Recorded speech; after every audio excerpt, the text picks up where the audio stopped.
Hi. In this model, we will go through the steps involved in testing the DC motor with encoder feedback. Kindly ensure that you have removed the horizontal arm from the pendulum setup. You can see a sub-model named as motor test with encoder. In this model, I have used a sine wave which is directly connected to the pendulum output of the DC motor. Also, there is an input which passes through an attenuating block and connects to an LED output. This attenuation block has an attenuation count of 40,080, which is the revolution count of the encoder attached with the DC motor.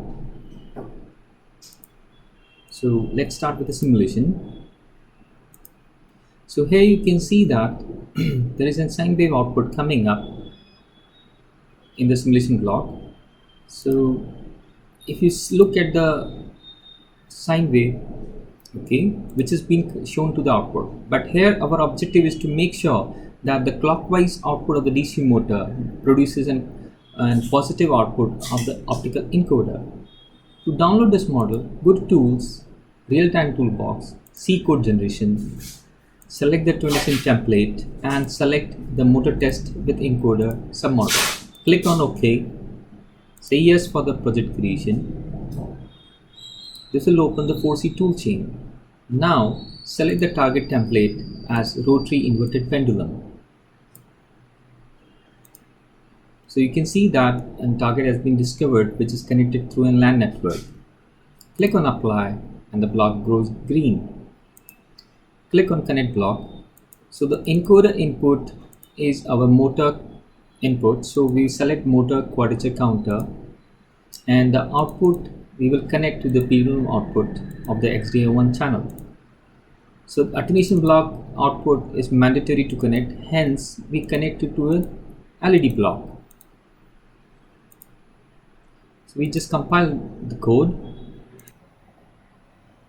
So we can see the compilation is over, and that is the step time or the frequency step time. We can change it to 500 or let it be like this.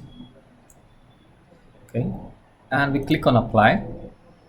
Now we have to log the encoder output, so we will run with the command with the log output, and we will record the attenuation 1 output. So we can see the encoder output coming to us. Click on apply, and now we run this model by pressing this button. So you can see the motor is running clockwise, and slowly it stops and goes anti-clockwise.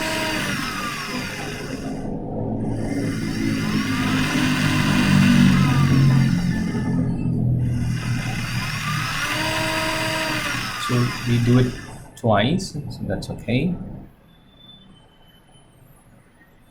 So you can see the response of the encoder output. So this is the number of revolutions he has taken in one clockwise direction, that is more than 30, and comes back and overshoots a little bit, but that's okay. So we can be sure of that, yes, the sine wave clockwise output is producing an clockwise or the positive encoder output, and vice versa. The anti-clockwise rotation brings back the motor position back to 0. Hence, we don't see a negative direction output on the other side of the horizon. Okay, thank you very much.